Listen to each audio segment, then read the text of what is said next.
So guys, दिमाग में काफी जोर डालने के बाद बड़ी मुश्किल से हमने क्रिस्टोफर नोलन की ओपेनहाइमर देखी। एक बार में तो समझ नहीं आई तो हमने 4 बार और देखी और तब जाके कहानी दिमाग में घुसी, लेकिन अभी भी थोड़ा थोड़ा कंफ्यूजन है। तो हेलो गाइज, मैं हूं रवि और आप देख रहे हैं मूवी मसाला 24। सो गाइज, आज हम बात करेंगे किलियन मर्फी की फिल्म ओपेनहाइमर के बारे में, जिसे क्रिस्टोफर नोलन ने डायरेक्ट किया है। वैसे आप तो जानते ही होंगे कि क्रिस्टोफर नोलन कौन है, इससे पहले मुझे भी नहीं पता था। और ओपेनहाइमर के एक सीन को लेकर काफी बवाल भी हो रखा है, यहाँ तक कि इसे बॉयकॉट भी किया जा रहा है।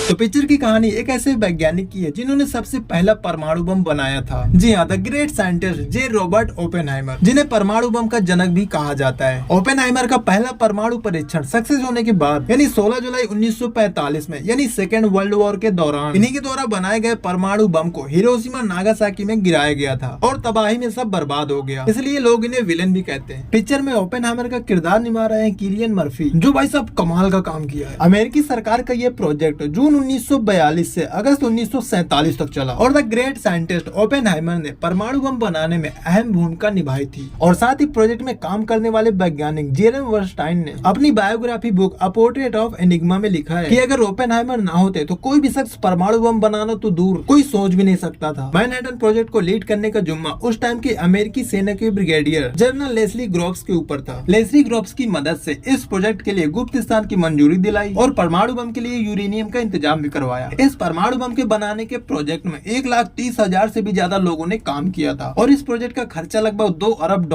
आया था। खैर, सालों की मेहनत के बाद वो टाइम आता है परमाणु परीक्षण करने का। 16 जुलाई 1945 जब दुनिया में पहली बार परमाणु बम का परीक्षण किया गया। धमाका इतना तेज था कि 160 किलोमीटर तक इसका असर हुआ। बीबीसी की एक रिपोर्ट के अनुसार परमाणु बम परीक्षण के बाद ओपेनहाइमर थोड़े बीमार से लगने लगे थे, क्योंकि ओपेनहाइमर ने इस प्रोजेक्ट में खुद को इतना घुसा दिया था कि ना तो वो समय पर खाना पीना करते थे, जिससे उनका शरीर दुबला हो गया था और उनको सिगरेट पीने की लत भी लग गई थी, तो उनको टीबी हो गई, इसलिए वो बिल्कुल सूख के कांटा हो गए।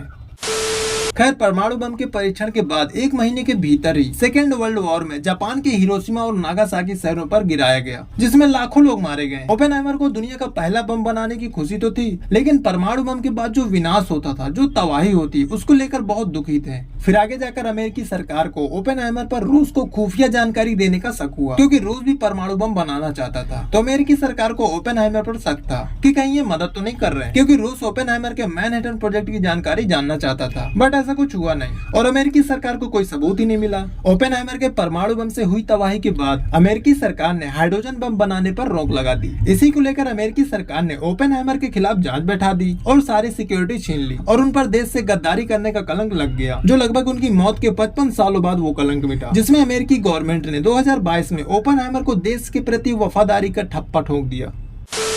सो गाइस, ओपेनहाइमर देखने के बाद क्रिस्टोफर नोलन को एक सैल्यूट तो बनता है कि पिक्चर में डिटेलिंग पर कितना ध्यान दिया गया है। भाई, आसान नहीं है 1945 के एनवायरनमेंट को सेट करना और छोटी छोटी चीजों का ध्यान देना, और परमाणु बम बनाने में जिन साइंटिस्टों ने मदद करी थी उन सबको कास्ट करना काफी मुश्किल था। और किलियन मर्फी का काम लाजवाब है और पिक्चर में अपने आयरन मैन भी है, जो ओपेनहाइमर की वकालत करते नजर आएंगे। ओपेनहाइमर की सोच, उनके थॉट्स इतने बड़े थे कि हॉलीवुड के लेजेंडरी डायरेक्टर क्रिस्टोफर नोलन ने ओपेनहाइमर में इन्हीं सब छोटी छोटी बारीकियों पर ध्यान दिया है। ओपेनहाइमर को सिनेमैटिक तौर पर एक मास्टरपीस फिल्म कह सकते हैं, क्योंकि पिक्चर में किसी भी प्रकार का कोई भी CGI यूज नहीं किया गया। पिक्चर को एक्चुअल लोकेशन पर जाकर शूट करा गया है और पिक्चर में हर फ्रेम, एक एक डिटेल और सीन सीक्वेंस बेस्ट लगता है। बाकी पिक्चर में कई बढ़िया मोमेंट भी है, जैसे स्टार्टिंग में ओपेनहाइमर को एक छोटे से कमरे में सवाल जवाब करते दिखाते हैं। उस टाइम पर परमाणु बम के प्रोजेक्ट को लेकर डिस्कशन चल रहा होता है, जहां वो अपनी बात रखते हैं लेकिन वो दूसरे साइंटिस्टों को भी सुनते हैं। पिक्चर आपको धीरे धीरे ओपेनहाइमर के बैक लाइफ में ले जाती है, जहां उनके क्वांटम मैकेनिक्स सीखने के दिनों को दिखाया जाता है। साथ ही कम्युनिस्ट पार्टी में जाना और टैटलॉक संग उनकी मुलाकात, वो सारा कुछ पिक्चर में दिखाया गया है। एक बात और कि वो ओपेनहाइमर थे जो यूरोप से क्वांटम मैकेनिक्स सब्जेक्ट को अमेरिका लेकर आए थे, क्योंकि उनका कहना था कि अमेरिका में क्वांटम मैकेनिक्स कोई जानता ही नहीं है। और फिर यहीं से ही एटॉमिक बॉम्ब बनाने की शुरुआत हुई और परमाणु बम का परीक्षण भी अच्छे से हुआ। लेकिन परीक्षण के बाद का जो माहौल ओपेनहाइमर ने देखा, तो उसके बाद उनको भगवत गीता के कुछ शब्द याद आ गए, जिसको उन्होंने पिक्चर में बोला भी है कि अब मैं मृत्यु बन चुका हूँ, दुनिया का विनाशक। शायद इसलिए दुनिया इन्हें विलेन भी मानती है। पिक्चर में कई ऐसे सीन है जो काफी जोरदार हैं, जैसे वो बॉम्ब ब्लास्टिंग वाला सीन जो बिना किसी CGI के शूट करा गया है, वो भी एकदम रियल तरीके से। पिक्चर में क्रिस्टोफर नोलन की मेहनत साफ नजर आती है, स्पेशली वो बॉम्ब ब्लास्टिंग वाला सीन काफी हाईलाइट है। भाई साहब, देखकर ही रोंगटे खड़े हो जाते हैं। एक्टिंग की अगर बात करें तो जब डायरेक्टर इतना कमाल का है तो भला एक्टर कैसे कमजोर हो सकते हैं। रॉबर्ट ओपेनहाइमर के किरदार में है किलियन मर्फी, भाई एक नंबर एक्टिंग है यार। और लुइस स्ट्रास के किरदार में है रॉबर्ट डाउनी जूनियर अपने आयरन मैन। और किटी ओपेनहाइमर के किरदार में है एमिली ब्लंट। इन सब का अंदाज काफी इंप्रेसिव रहा है पिक्चर में। इन सब के अलावा और भी काफी बेहतरीन एक्टर थे। खैर अब बात करते हैं ओपेनहाइमर पर हो रही कंट्रोवर्सी के बारे में। दरअसल पिक्चर में ओपेनहाइमर के एक सीन को लेकर इतना बवाल मचा है क्योंकि फिल्म में एक एडल्ट सीन है जिसमें ओपेनहाइमर के जरिए भगवत गीता के कुछ लाइनें पढ़ी गई हैं। उस सीन को लेकर ये कंट्रोवर्सी हो रही है।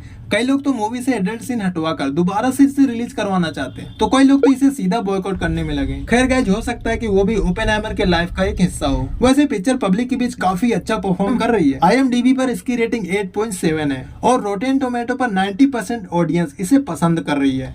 सो गाइस, आप बताओ आपने अब तक ओपेनहाइमर देखी या नहीं, नीचे कमेंट में जरूर बताना। एंड मोर वीडियो के लिए do subscribe movie masala 24। Bye bye.